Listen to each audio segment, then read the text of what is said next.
Pingüino Multimedia y Centro Regional Fundación Secua presentan Laboratorio Joven, el diálogo de nuestros jóvenes e investigadores en temas de interés mundial con el prisma de la experiencia científica regional.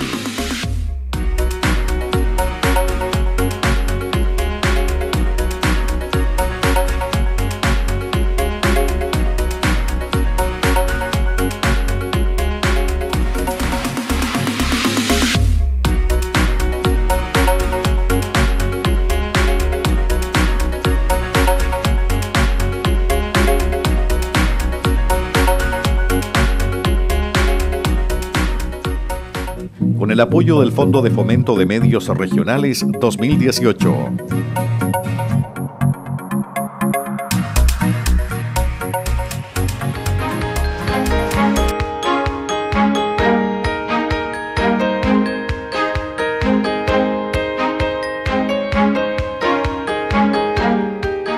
¿Qué tal? ¿Cómo están? Muy buenos días. Qué gusto más grande es el poder saludarlos un día más. Domingo 11 de la mañana, partimos en punto Laboratorio Joven, programa por supuesto de Pingüino Televisión y Fundación Secua, con el apoyo, hay que repetirlo, con el apoyo de Medios de Fomentos año 2018. El día de hoy tenemos dos temas que vamos a abordar. Como ustedes ya saben, es de costumbre aquí abordamos temas junto a los investigadores profesionales de Fundación Secua y también con la compañía de nuestros amigos investigadores, genios y científicos que también van a estar con nosotros esta mañana. Y ahora voy a pasar a presentarles a los investigadores de Secua, quienes vamos a estar haciendo este programa esta mañana. Estamos con el señor Inti González, quien es, por supuesto, investigador de Secua y especialista en glaciología, es glaciólogo. ¿Cómo estás, Inti? Qué gusto de tenerte aquí, muchas gracias. Buenos días, Lester, todo muy bien. Encantado, encantado. También está con nosotros Rodrigo Gómez. Rodrigo Gómez, quien, por supuesto, también es un investigador de Secua y es magíster. Tenemos un magíster en oceanografía. Muchas gracias, Rodrigo. Es un gusto, de verdad, tenerte aquí con nosotros. Igualmente. Encantado.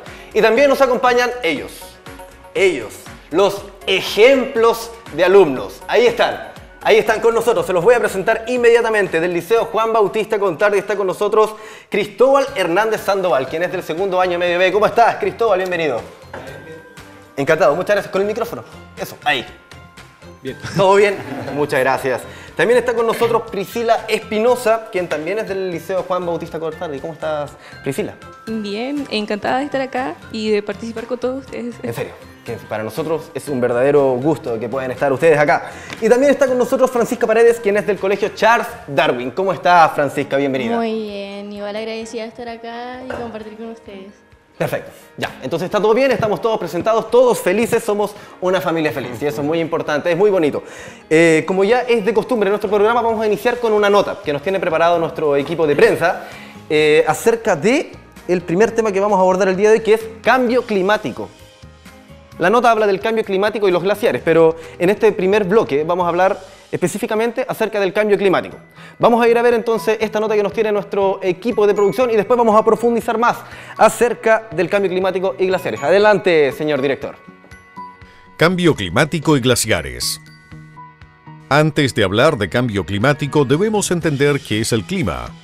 El clima, a diferencia del tiempo meteorológico, es un patrón o promedio, el cual se obtiene con datos meteorológicos observados durante un periodo de tiempo de al menos 30 años.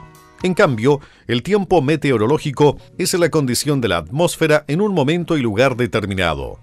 Estas condiciones atmosféricas son temperatura, presión, viento, humedad y precipitación.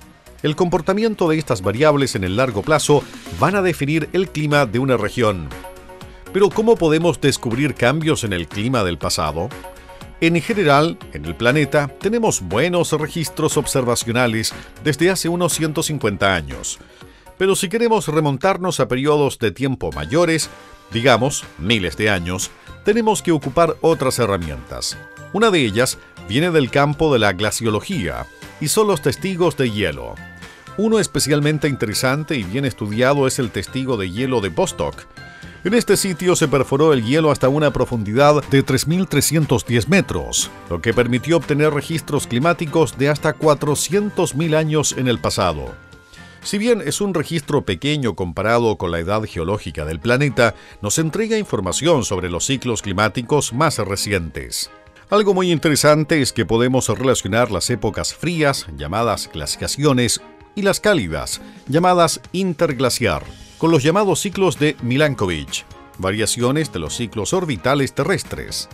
Estos ciclos afectan la forma en que el planeta recibe la radiación solar y producen cambios en el clima de la Tierra en escala de miles de años. Es por eso que podemos decir que es normal o natural que el planeta sufra cambios en el clima. Entonces, ¿por qué el mundo científico está tan preocupado del cambio climático en el planeta si estos son ciclos naturales? Hoy hablamos de cambio climático antropogénico y o calentamiento global causado por una intensificación del efecto invernadero debido a la mayor presencia de gases que potencian la retención de calor por la atmósfera terrestre, principalmente ligados al uso masificado de combustibles fósiles desde la revolución industrial hasta nuestros días. Un ejemplo innegable es la curva de concentración en la atmósfera del más famoso de estos gases, el dióxido de carbono, CO2. Registros de dióxido de carbono preservados en testigos de hielo de la Antártica y Groenlandia muestran cómo este gas ha subido y bajado en concentración en la atmósfera por causas naturales, nunca sobrepasando la barrera de las 300 partículas por millón. Al mismo tiempo, podemos observar que la temperatura actúa acoplada al dióxido de carbono, o sea, sube cuando éste sube y baja cuando éste baja. El problema aquí es cuando nos referimos a la causa antropogénica o humana, y es que hoy los registros de dióxido de carbono en la atmósfera ya pasaron la barrera de las 400 partículas por millón.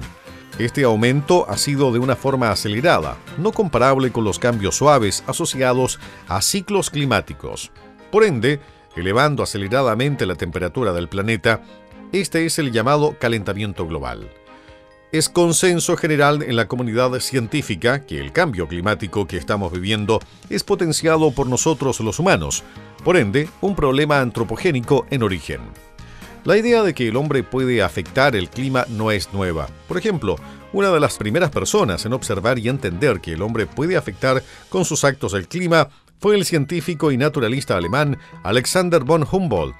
A principios del siglo XIX, durante sus viajes por Sudamérica, observó que la deforestación había afectado los patrones de evaporación y retención de humedad del suelo, convirtiendo tierra fértil en terreno árido, afectando patrones climáticos locales. La gran diferencia es que hoy los efectos son a escala global y podemos observarlos a lo largo y ancho del planeta y de diversas formas, como son el aumento de la temperatura superficial del océano, la cual, a su vez, intensifica las tormentas como huracanes y tifones, disminución de hielo marino en el Ártico y, en los últimos años, también Antártico, la acidificación oceánica que cambia las condiciones para la vida de las diferentes especies marinas, el aumento del nivel medio del mar que está relacionado con la disminución de las masas glaciares en el mundo, entre otros. Pero hoy queremos intentar entender cómo el calentamiento global afecta a una de nuestros icónicos paisajes regionales, los glaciares que existen en los fiordos de la Patagonia. Ahí está. Oye, qué bonita la nota. Muy buena, muy específica. ¿Y aprendió algo? ¿Aprendió algo usted que está en su casa? ¿No? ¿Todavía le falta? ¿Tiene dudas?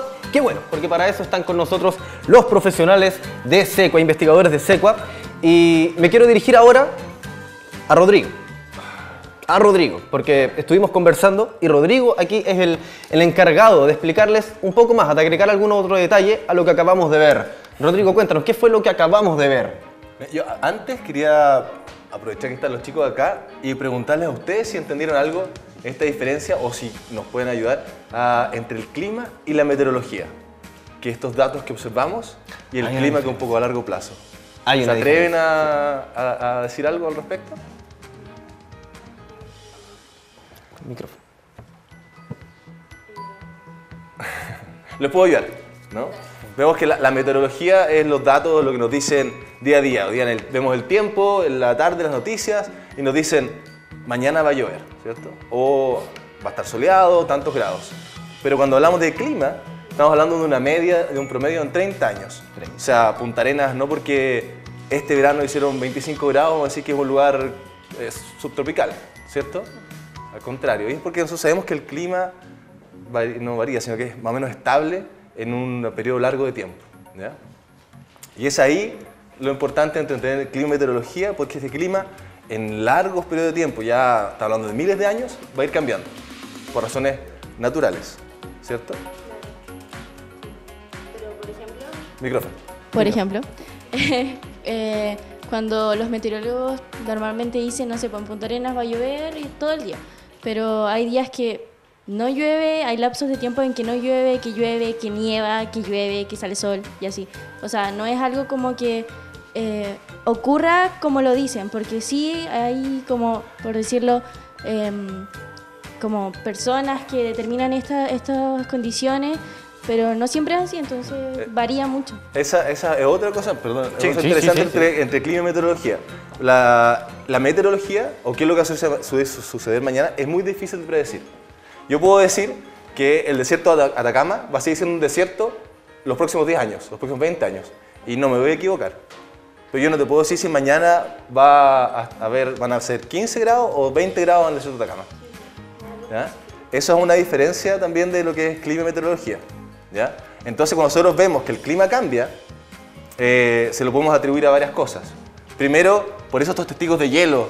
No sé si hay una imagen ahí, un testigo de hielo sacado en la Antártica, que en ese testigo se ven varias capas de cómo ha ido variando el clima en el planeta.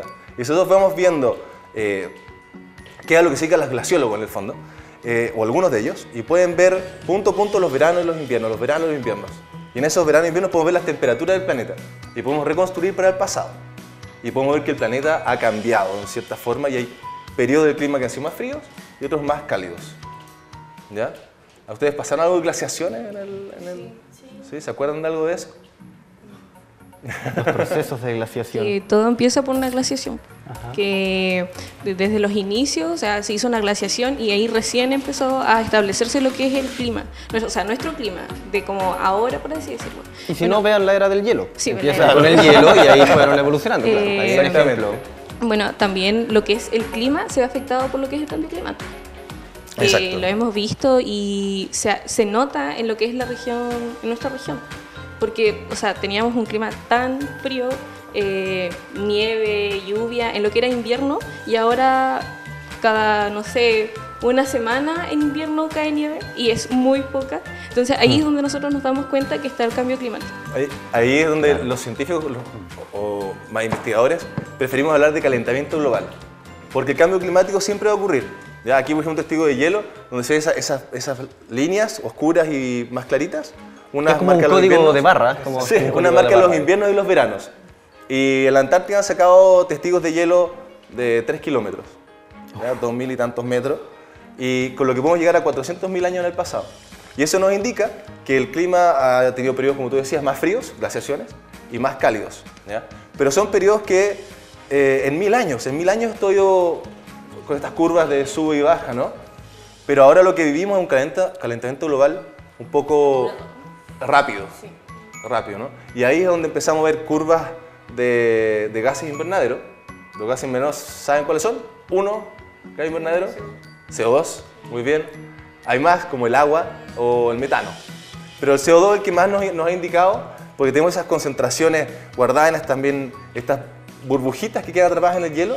Nos puede decir cómo era el CO2 en el pasado y qué sucede ahora, y podemos ver cómo está ido aumentando. Que justo ese gráfico que está ahí, que lo pueden ver en la pantalla, donde se muestra, ve que es extremadamente rápido el final del gráfico, y eso no es normal. Eso no es culpa de estos cambios climáticos naturales, ¿cierto? De glaciaciones. Dime. Pero igual, por ejemplo, lo que es el calentamiento global igual es provocado por lo que somos nosotros. El humano ha ido cambiando, Exacto. o sea, dando... Claro, erosionando lo que... Nosotros como humanos hemos potenciado ese calentamiento global al de alguna manera entregar o quemar combustibles fósiles y incorporar a la atmósfera más gases de efecto invernadero como el CO2, que es lo que sale en esa gráfica ahí. Y de forma muy abrupta, o sea, está hablando de 1850 a la fecha, se ha casi que duplicado el gas en la atmósfera. Y si nosotros vemos además el alza de temperatura versus la curva de CO2, podemos encontrar una similitud interesante, o sea, hay una correlación, ¿no? Y no hay forma de que ese efecto pueda ser traspasado o decir no, es culpa de los cambios en los planetarios, o sea, los ciclos de Milankovitch, por ejemplo. O a las manchas solares, no, tenemos la radiación está llegando de distintas formas desde el planeta, desde el Sol a nuestro planeta.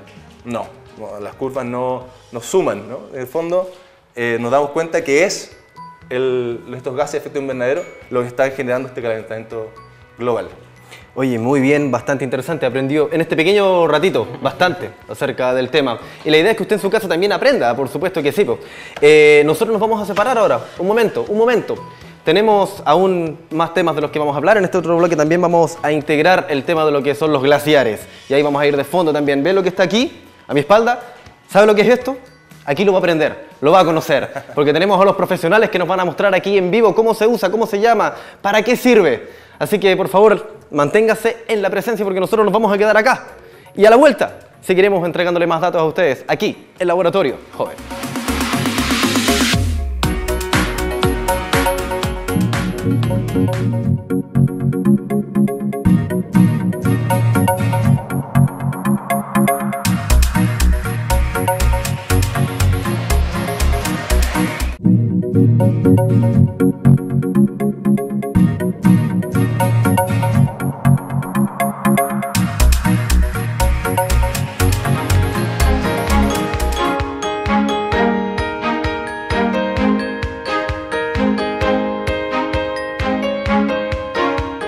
Muy bien, ya estamos de vuelta aquí en Laboratorio Joven. Seguimos todos aquí en la misma mesa, dispuestos y con todas las energías de seguir haciendo el programa para usted.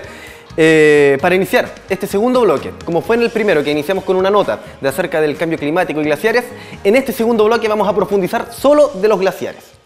O también podemos hablar acerca del cambio climático, por supuesto que sí, pero nos iremos más en profundo en los glaciares. Vamos a ir a ver entonces una primera nota, ¿les parece? Perfecto, señor director, arranquemos con la nota.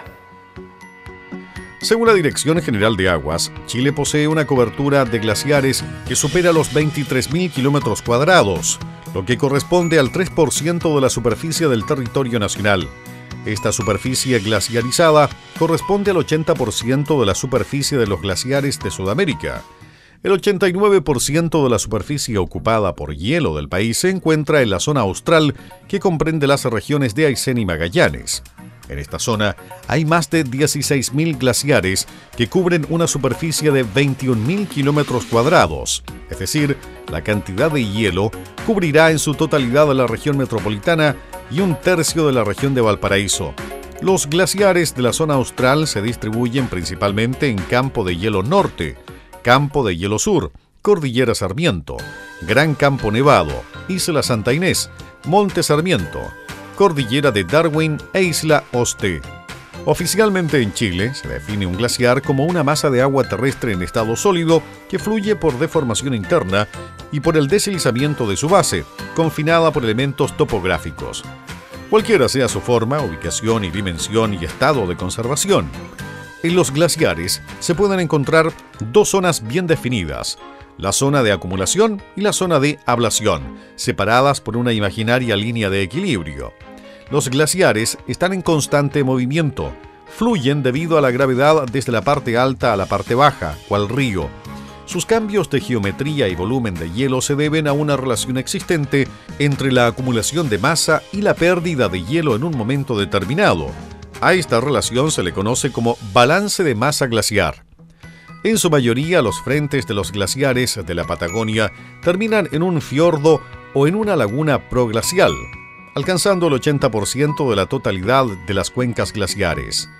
Esta particularidad de los glaciares de la Patagonia hace que sean sensibles a variaciones de patrones atmosféricos, como la temperatura, y también a variables oceanográficas como la marea. Si bien es cierto, la tendencia de los glaciares de la Patagonia es al retroceso y es atribuible en gran medida a un cambio climático, existe una serie de interrogantes aún por resolver, como por ejemplo, ¿con qué velocidad responden los glaciares a los cambios de parámetros atmosféricos como la temperatura y la precipitación? ¿Por qué, si hay glaciares que retroceden, otros presentan avance en sus frentes? ¿Cómo interactúan las variables atmosféricas y oceanográficas sobre el desprendimiento y comportamiento de glaciares de marea? ¿Cuánta nieve cae sobre las zonas glaciarizadas de la región? Y por último, ¿Cuál es la influencia del agua proveniente de los glaciares sobre los ecosistemas de nuestros fiordos? Ahí está, los glaciares. ¿Les gustó el video, chicos, no? Hermosos, qué bonitas imágenes, de verdad que sí, nada que envidiarles a otras productoras, qué sé yo, que se dedican a hacer este tipo de reportajes, qué sé yo, bastante bonito, bastante bonito. Muy bien, pues, a ver chicos, partamos entonces con ustedes. De acuerdo a lo que vimos, esta nota de glaciares, ¿qué les llamó la atención? ¿Qué aprendieron?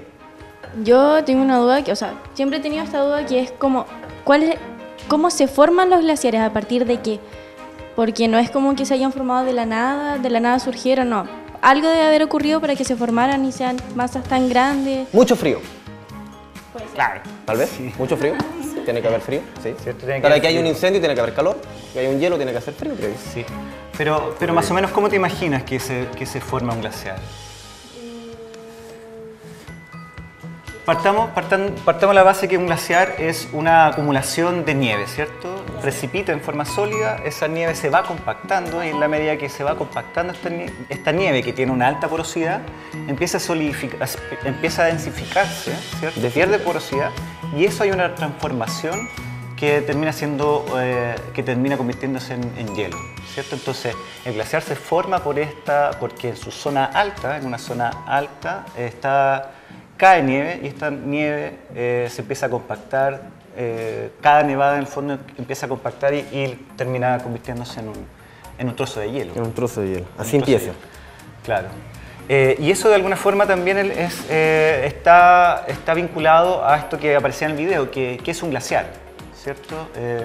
Y un glaciar es una acumulación de esta masa de hielo, ¿cierto? Que está confinada en un lugar. Nosotros la podemos circunscribir, la podemos observar en un sitio y que tiene esta condición de que tiene movimiento. Una de las características de los glaciares o de la definición del glaciar es que hay movilidad. Y ahí en el video se mencionaba que habían dos mecanismos sobre los cuales los glaciares se movían. Una porque avanzan desde su base, ¿cierto? Tiene un deslizamiento y ahí tiene una fuerza, o sea, la fuerza gravitacional, ¿cierto? La atracción gravitacional ejerce un peso en ese movimiento. Y lo otro es que el hielo tiene una deformación plástica, se comporta como un plástico. Entonces eso hace que tenga una deformación plástica y eso también hace como un sándwich de palta, ¿cierto? Que uno lo aprieta y sale la palta. De alguna forma esto también está sucediendo con el hielo. Hay una deformación plástica que hace que el glaciar avance. ¿Y cada cuánto tiempo se van moviendo estos glaciares, estas masas de hielo? El glaciar, si se fijaron en la imagen, había ¿cierto? una imagen que se retrataba como un río. O sea, el glaciar puede estarse moviendo, hay algunos glaciares que se están moviendo 2 metros por día, ¿cierto? Que están avanzando. Porque hay que entender dos procesos. Una, que el glaciar siempre está en un constante movimiento hacia adelante, ¿cierto? Como este río de hielo. Pero otro efecto que uno observa y que dice que hay cambios en el glaciar es cuando uno ve la posición del frente del glaciar. Estamos viendo imágenes a todo esto, ahí precisamente... Estamos viendo imágenes. Quizás para complementar lo que dijo Inti, es que el glaciar está siempre en movimiento. Siempre. Más es la velocidad la que cambia. O sea, tiene un glaciar que va a tener diferentes velocidades dependiendo de quizás dónde está ubicado, o sea, cómo es su pendiente, o dependiendo en qué latitud también, o dependiendo de la cantidad de masa que esté acumulando. O sea, cuando Inti habla de que el glaciar se forma porque cae nieve en una sala alta, o sea, de acumulación, si yo tengo una zona de acumulación muy grande, voy a tener más hielo que va a estar empujando hacia abajo, por lo tanto, va a moverse más rápido. Creo que el glaciar San Rafael, si no me equivoco, sí, tiene una gran zona de acumulación y tiende a fluir un poquito más rápido que otros glaciares, a moverse un poco más rápido que otros glaciares de la Patagonia. Claro. ¿Y qué es lo que deja un glaciar en su paso? Un fiordo, que fue el primer tema que tratamos en el primer programa. Nosotros empezamos hablando acerca de los fiordos y canales, sí, y ahora estamos hablando... Nos fuimos en orden cronológico. Primero hablamos de los fiordos y ahora hablamos del glaciar. Pero tiene mucho que ver porque... Porque finalmente, y una de las características de los glaciares que nosotros tenemos en la Patagonia es que la gran mayoría convive o interactúa con el agua de un fiordo, ¿cierto? Primero labró contribuyó en la formación de estos valles sumergidos y actualmente tenemos glaciares que están a orilla del mar o a orilla de lagos, ¿cierto? Casi el 80% de los glaciares que tenemos en la Patagonia tienen esta característica de estar conviviendo con un fiordo o con una laguna que está delante del glaciar.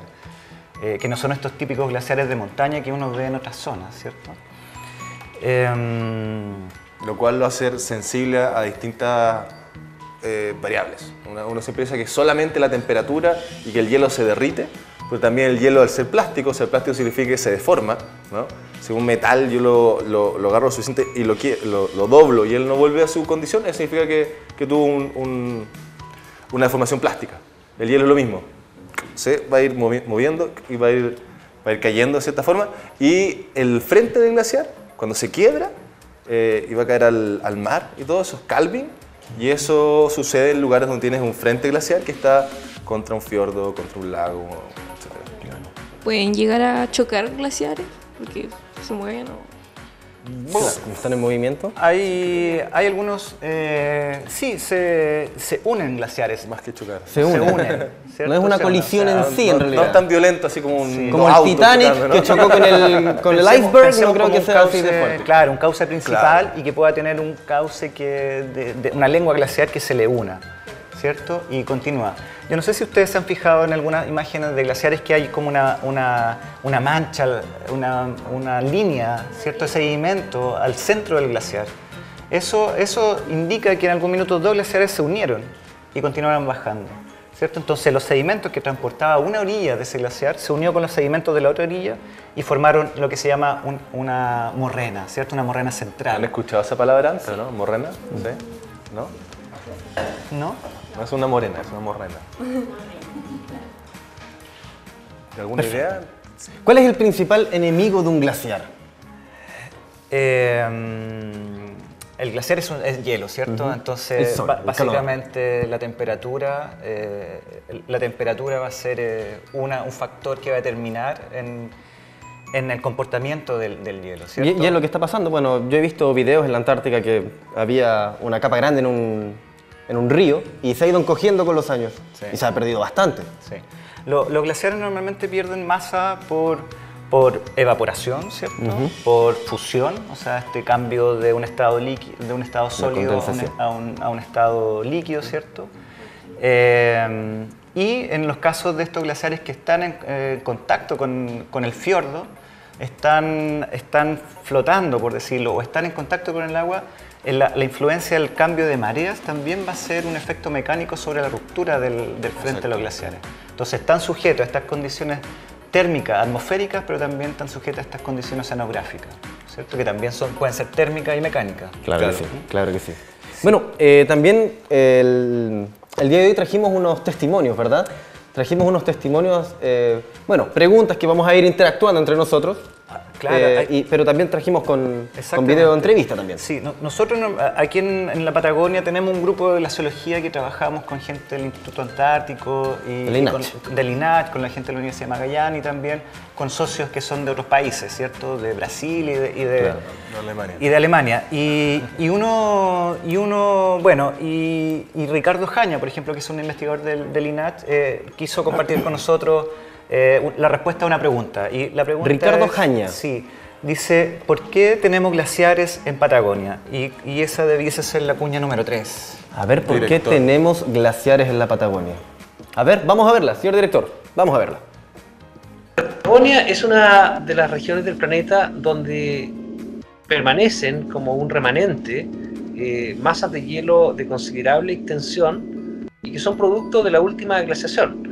Aquí ocurrió, ¿no es cierto?, se localizaron en las altas cumbres núcleos fríos que fueron núcleos de glaciación que se extendieron hasta un máximo hace más o menos unos 20.000 años, momento en el cual empieza a cambiar el clima del planeta en general y las masas de hielo empiezan a retroceder lentamente. Y hoy día vemos que todavía existen cuando tenemos además un retroceso acelerado de sus frentes y de su volumen. Ya, ahí está. Bueno, agradecemos también las palabras de Ricardo Jaña, sí, investigador por supuesto también de CEPUCA, quien compartió estos conocimientos con nosotros para que entendamos y aprendamos algo. ¿Entendieron y aprendieron algo?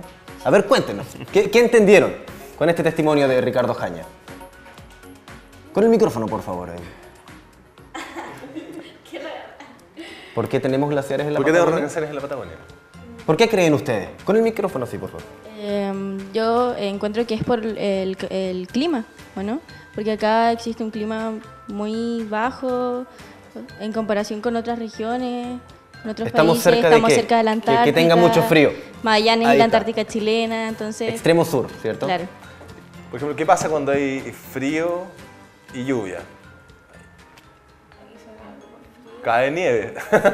El frío En y la el fondo lluvia. la precipitación es sólida, ¿cierto? Y tenemos una zona en los canales, esta Patagonia occidental, donde están los fiordos, muy lluviosa, que también por estar en latitud cercana a la Antártica, por tanto fría. Y cae mucha nieve que se va compactando en estos momentos. Entonces, la cantidad de nieve que cae en invierno no es suficiente la temperatura del verano para derretirla de alguna manera. Entonces, por eso tienes un balance no necesariamente positivo, pero por eso se acumula la nieve y en un momento, cuando fue más frío el planeta, aquí hubo una gran acumulación de nieve y eso generó estos glaciares. Perfecto. Quizás podríamos un poco hablar ahora de cómo nosotros estudiamos los glaciares. ¿Cómo se estudia? ¿Te A parece, ver, Lester, claro que o no? sí. Po. Yo sí tengo una consulta, sí. Digo yo, claro, todo está por algo, nada está porque sí nomás. Si están los glaciares porque debemos mantener un equilibrio entre el frío y el calor. No todo puede ser calor, no todo puede ser frío. ¿Qué va a pasar? Porque vemos que se están encogiendo, que están desapareciendo. O sea, la nación del fuego va a atacar y ya no vamos a tener glaciares. ¿Cómo va a afectar? ¿Cómo vamos a seguir? Porque me imagino que todo tiene un equilibrio, como les digo. Sí, y básicamente los glaciares también tienen que tender a este equilibrio. O sea, no sabemos Claro. qué fase están los glaciares, si están... Tienen que llegar a un minuto, como explicaba Rodrigo, ¿cierto? Tienen que llegar a un minuto en que la cantidad de nieve que cae, que los alimenta, se equipare con la cantidad que están perdiendo. Entonces, están en un proceso ahí de ajuste. Ahora, uno tiende a generalizar, pero también entender, por ejemplo, solamente en Cordillera de Darwin hay 628 glaciares. Uno tiene generalidades, uno sabe el comportamiento en general, pero también hay particularidades que a uno le hacen pensar y hacen pensar en respecto a estas particularidades. Nosotros estamos trabajando en un lugar en particular donde en los últimos 20 años hay un glaciar que ha retrocedido, no sé, 2 kilómetros. 2 kilómetros, y hay otro glaciar que ha avanzado, ¿cierto? Su frente. Entonces, esas particularidades te hacen pensar en qué fase están de lograr este equilibrio entre lo que están ganando y lo que están perdiendo. Y efectivamente, ¿cuáles son estas variables que más inciden sobre el retroceso de los glaciares? Y por otra parte, los escenarios de cambio climático para la región, bueno, uno no tiene una bola de cristal, pero lo que proyecta hacia adelante es que va a haber un aumento de precipitaciones. Y el aumento de temperatura no es sustancial como en otras zonas del mundo, ¿cierto? No es tan alta el aumento de la temperatura, pero sí también una tendencia al aumento de la precipitación. Entonces también ahí cabe la pregunta, ¿qué pasa si va a llover más? ¿Esa lluvia va a ser líquida o sólida? Porque si es sólida, podría estar alimentando algunas zonas donde actualmente hay glaciares. Entonces uno podría tal vez esperar incluso que algunos glaciares pudieran avanzar, o al revés, ¿cierto? Entonces, son interrogantes que por eso de alguna manera estamos tan interesados en investigar y instrumentalizar y buscar datos de terreno de los glaciares en Patagonia. Y también Claro. un poquito diferenciar ese de Patagonia, Antártica, Alaska, el Ártico, todos tienen particularidades diferentes, ¿no? Entonces cuando hablamos de calentamiento global y estos modelos generales de clima del mundo, en distintas partes nos va a afectar de distintas maneras, ¿no? Entonces Claro, sí, pues. es importante ver esa variabilidad más local Sí. para poder entender. Claro. Bueno, yo creo que la gente en su casa debe preguntarse una pregunta muy básica. ¿Cómo lo saben? ¿De dónde sacan esas estadísticas? ¿Cómo lo estudian? ¿Cómo van con una lupa? ¿Cómo lo hacen para investigar? Y vamos a hablar de eso. Precisamente, de hecho, lo que tenemos acá, un Hoike. Un Hoike, que es un instrumento que se usa para analizar el hielo. Sí. Y que además, bueno, este dato a mí me gustó mucho, que se puede saber el clima, cómo se comportaba hace 400.000 años en el pasado. Sí. Con una máquina tú puedes saber cómo era el clima hace 400.000 años en el pasado. Y vamos a presentar la máquina, pero después de un pequeño corte comercial, porque aunque ustedes no lo crean, los minutos pasan volando y este bloque así mismo se fue, volando. Pero a lo que volvamos, les vamos a explicar realmente cómo se estudian los glaciares, les vamos a presentar esta máquina. No para que usted se la compre y la use en su casa, me imagino que no es muy barata además, pero para que usted sepa y conozca cómo se estudian los glaciares. ¡Vamos! Y volvemos con Laboratorio Joven.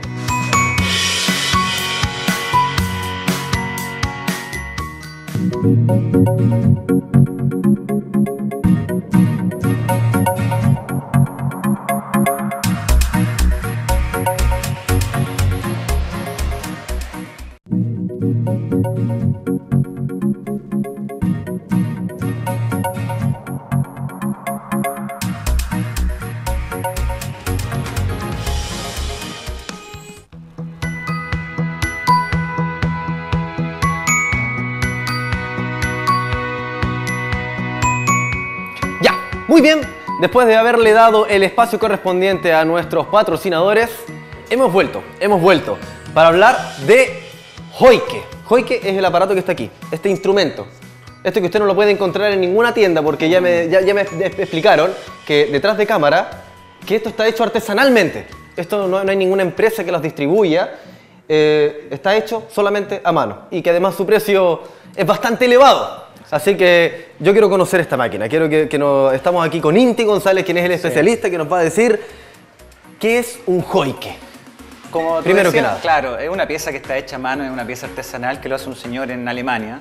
Un señor en Alemania. Un señor en Alemania. Y esto básicamente lo que hace es que te permite hacer hoyos en el hielo. Ya. O sea, entenderás que el hielo es muy duro, ¿cierto? Entonces, la forma de poder hacer un hoyo en el hielo es con calor. Bueno, ahí estamos viendo de hecho unos videos también. Eso, ahí está funcionando ¿Cómo se opera? Exactamente. El Hoike. Y el Hoike es un taladro a vapor que tú lo cargas con agua, tú lo conectas a gas y calienta el agua y acumula vapor. Y ese vapor tú lo liberas y sale por esta manguerita. ¿De cuántos metros es esta manguera más o menos? 15 metros. Una manguera de 15 metros. Y esta manguera se conecta a esta lanza, ¿cierto? Y esta lanza es la que se... Ahí está, bueno, ahí estamos viendo cómo se usa la manguera precisamente.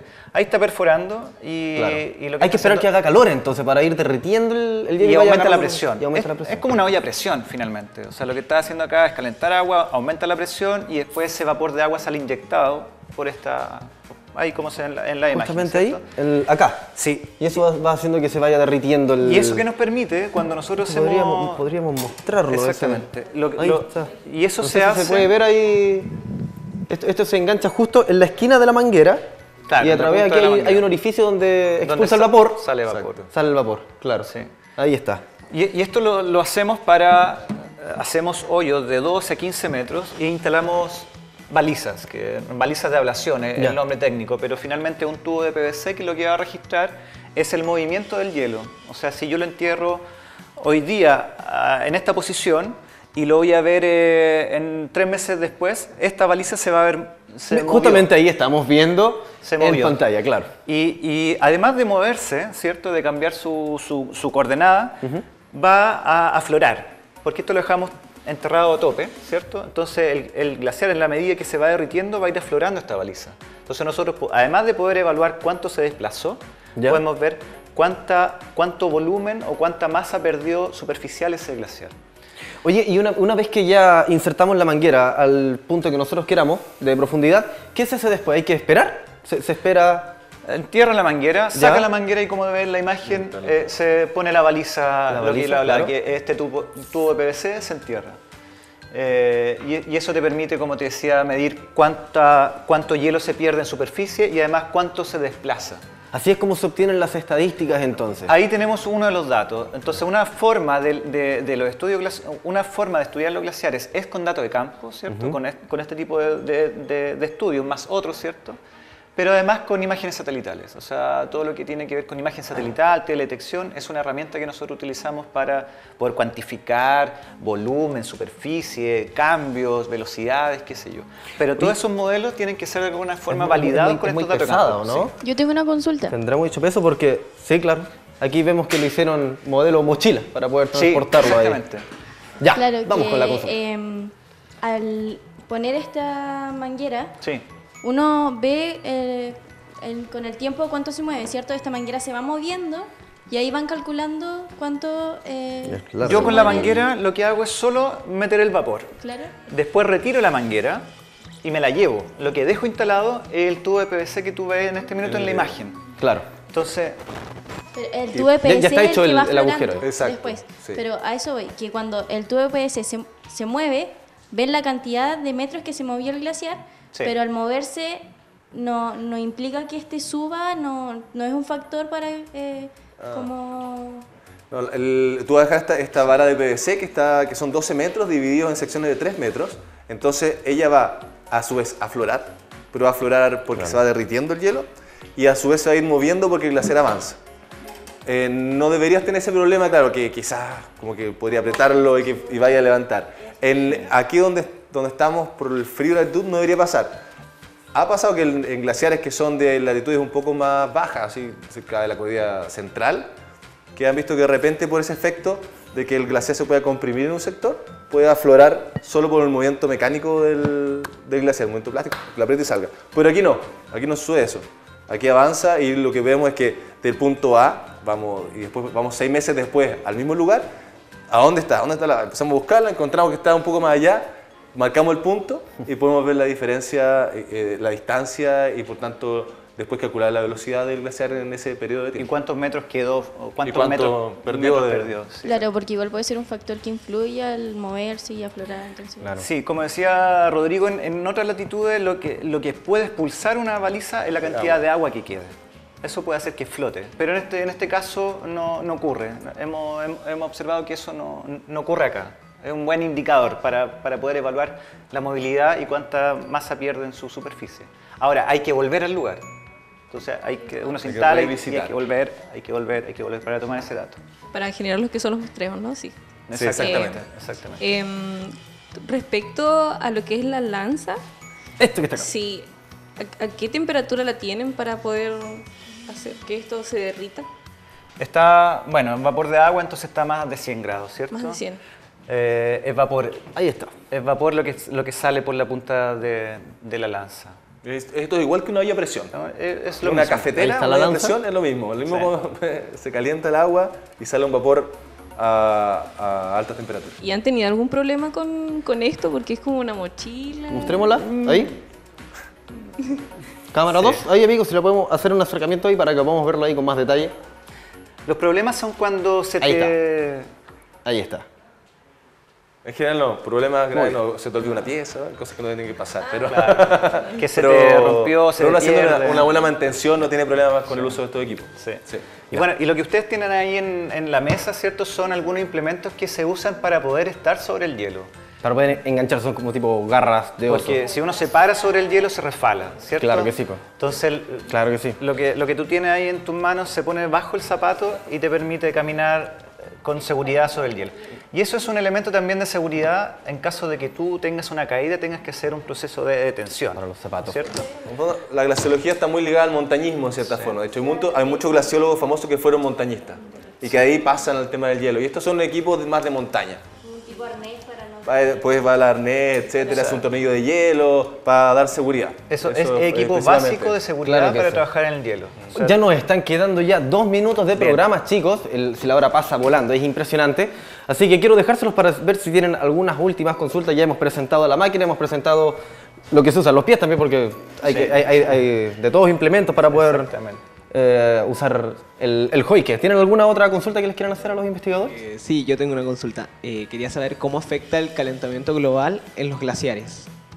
Ahí debe estar como uno el enemigo número 1, puede ser, ¿o no? Como veíamos, claro, la temperatura es un elemento que influye en el retroceso o en la pérdida de masa de un glaciar, ¿cierto? Va a influir tanto en la pérdida como también en la ganancia, o sea, porque si suben las temperaturas no vamos a tener esta precipitación sólida, sino que la vamos a tener más bien líquida. Claro. Entonces el glaciar va a dejar de acumular y por otra parte vamos a tener mayor zona expuesta a fusión o evaporación, algún mecanismo de pérdida. Entonces, si tenemos condiciones de aumento de temperatura, va a afectar directamente en la pérdida de masa de los glaciares, ya sea de Patagonia o de otras latitudes. Por eso los glaciares es como el barómetro del cambio climático, ¿no? Porque vemos que están retrocediendo y pensamos al tiro que temperatura es el mayor indicador. También hay otras variables, por supuesto. Exactamente. Claro que sí. O sea, y pensando en la región de la región de Magallanes, donde casi el 17% de nuestra superficie está cubierta por glaciares, una. Y segundo, nosotros concentramos casi el 80% de la masa de hielo del país. De Chile. Entonces, estos fenómenos, estos efectos de calentamiento global tienen una incidencia directa sobre un elemento que es muy sensible, que es los glaciares. Y los glaciares cohabitan con los fiordos. Cohabitan, por supuesto. Bueno, eso lo vimos, como les dije, en el capítulo número 1 que tuvimos de Laboratorio Joven, donde hablamos de los fiordos y canales. Con respecto a los glaciares, igual, ¿cuál sería la diferencia en relación con los icebergs? Porque, por ejemplo, yo en un trabajo de Explora, a nosotros nos explicaron nos mostraron un iceberg que es tubular. No sé si esto, tubular, ¿qué quiere decir? Que es liso, y en sus cuatro ángulos que tiene son de 90 grados. Entonces es un fenómeno natural, simplemente, pero si esto en realidad puede ocurrir en lo que es a un glaciar. No, los glaciares y icebergs son dos cosas diferentes, ¿no? El glaciar vendría siendo lo que hemos hablado otro rato, estas masas que están en la montaña, que caen en los fiordos, etc. El iceberg es lo que se desprende de estos glaciares, cuando están conectados a un fiordo o al mar. Entonces tenemos glaciares de distintas formas. Los glaciares que normalmente vemos en la Patagonia son trozos de hielo que al desprenderse de su frente tienen una forma irregular. Son bien irregulares porque simplemente se quebró el glaciar, se rompió y lo ves flotando en el fiordo. Donde se ven glaciares tabulares, que son como mesas como puede decir como una mesa o una tabla, ¿sí? Es en la Antártica.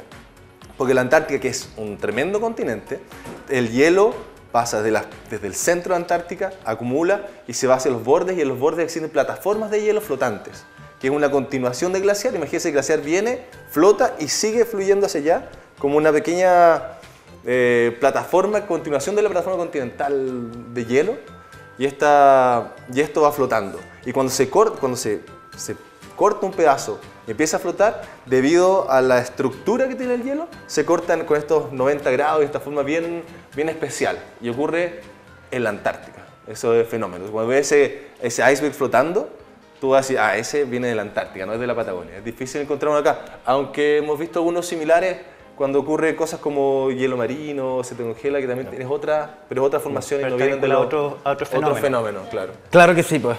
Bueno, el tiempo. Siempre el factor tiempo es lo que nos tiene en contra, pero quiero agradecerles. Inti, Rodrigo, de verdad, muchas gracias a ustedes y a Fundación Secua por venir aquí a entregarnos estos conocimientos para aprender. ¿Aprendieron? Sí. Me imagino que ustedes son así en clase, son bien participativos, hablan con el profesor, necesito un voluntario. Yo voy de los primeros, dijo ahí Cristóbal Hernández, ¿verdad? Bueno, por supuesto, también agradecerle al Liceo Juan Bautista Contardi y al Colegio Charles Darwin. Estamos muy contentos de tenerlos a ustedes acá. Gracias a ustedes por venir. Gracias por invitarnos. Y gracias a ustedes por las preguntas, chicos. Sí, claro. Un aprendizaje mutuo. Se aprende. ¿Usted en su casa aprendió? Bueno, eso es lo importante, aprender. Siempre, todos los días se aprende algo nuevo y eso es lo importante. Así que muchas gracias a ustedes, a Fundación Secua.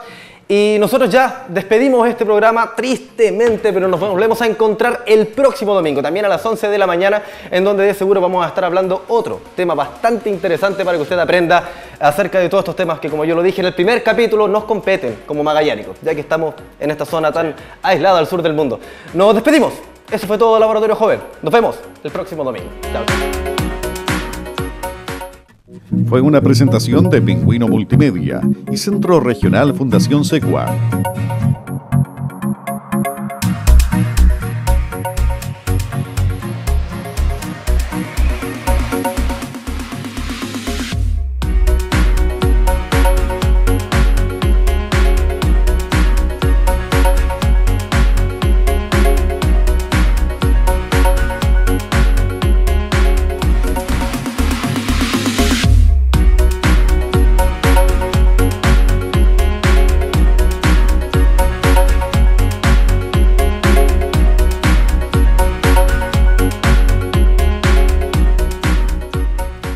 Con el apoyo del Fondo de Fomento de Medios Regionales 2018.